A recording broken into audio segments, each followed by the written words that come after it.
Hello, dear students! Here are some guidelines for us to have an awesome art class. Be on time. Prepare your gadget 10 to 15 minutes before the class begins.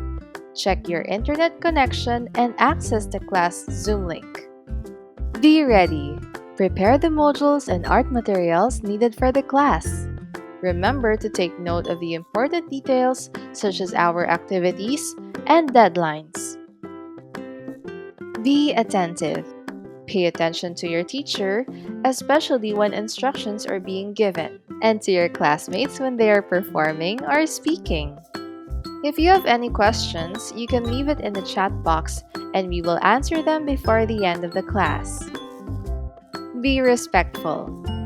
Turn your microphone off unless you are asked to speak.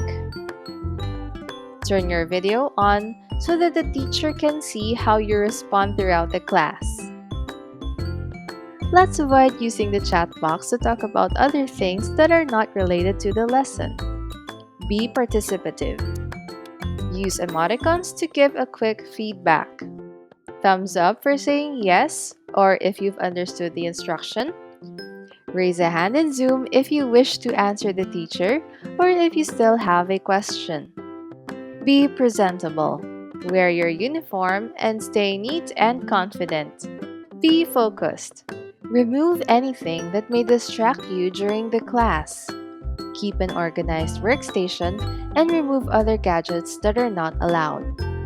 Make sure your family or household knows that you are about to attend the class, so you won't be disturbed. Lastly, remember Claygo. Clean up your desk and art materials once you finish making your artwork. Now, you're ready to join our virtual classroom. See you soon!